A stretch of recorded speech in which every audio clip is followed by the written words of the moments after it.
Ngasigi House da khanaiba motion Manipur na primaza political status da hanjinma ngamlaba matamda ta Manipur India ka pi wakhainaba ngamgani motion asi chumana ai samak thawal sangyangna sogotari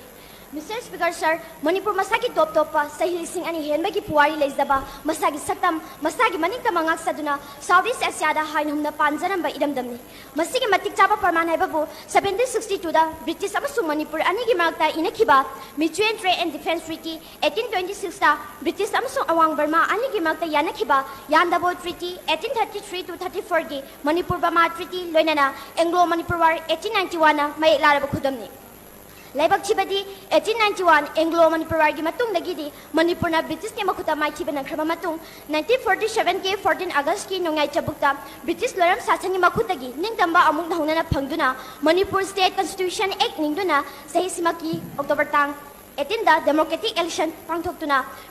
representatives putitri khanduna Council of Ministers na lengak chaba iramdama ma oirakhi So 1949 ki September 21 da Manipur gi Maharaj Bodha Chandra Gundamduna mazai agreement sign thon khibaga loinana saisima ki October tang 15 da Manipur bu India ki phibanungda namtin tinsimthi asumna Manipur masana maromdom lengak chanabagi hangmat pikhi matungda iramdam sida yenghaidaba thoning-daba wathokra thokayana parengeng ba horakhi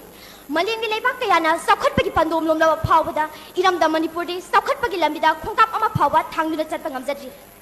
ngasi ekhoi loiram ngai ki makhada minai nai thangi punsi maren amada wana lelak liba sigi wan to khandaba opposite bench da phambiriba isinau sing aidita sena ngakta ngamjade India ki debate and policy ki tamthiraba langda thuraba irai sa singa kangluk masengi makta inai ta hanaba amadi Manipur bu singop sana thugainaba India ki lengana honarakli Nagala Hova NHCN IMG Peace Talk Without Territorial Limina Manipur bu mai hona zan khiba Armed Forces Special Power Act 1958 ki tamthiraba phe encounter na iramdam sigi na harol 15,000 hembegi punsi pikhamnan khiba kangna mamangi yehidaba thodo mitomiya sasinga nongma kangda sin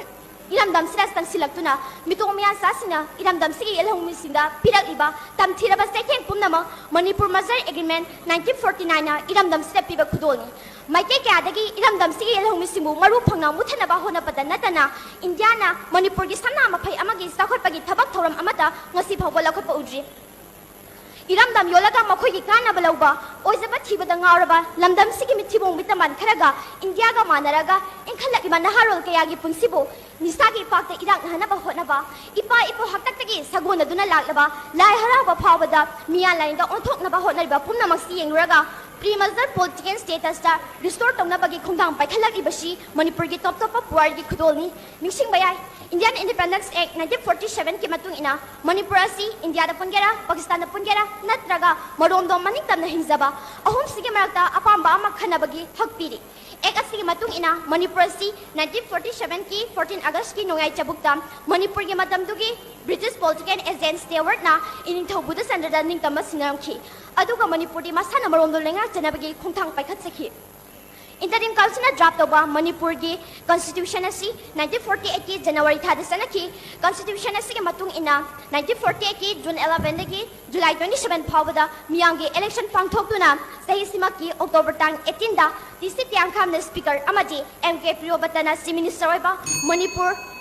Manipur National Assembly House lingkhatuna Southeast Asia da khwaidagi ihan hanba democratic nation ama Manipur na oithi asigumba status ta hanjinma ngablaba matamda ta Manipur India ka phiwa khainaba ngamgani maram aduna iramdam sina sakhotpagi lambida khong thangjinjaba ngamnaba sakhong phitungdana leiriba isagi phapam thokpa ha ilong mising mapung phanang phangba ngamjanaba iramdam si malengi leba kayagi mamangda maromdom thangna phana lepsaba ngamnabagi amata ngairba upaidi Manipur na pre-Mazar political status ta hanjinaba haibasini masinatana Manipur India ka phiki wakhainaba upai amata leiroi motion na sumana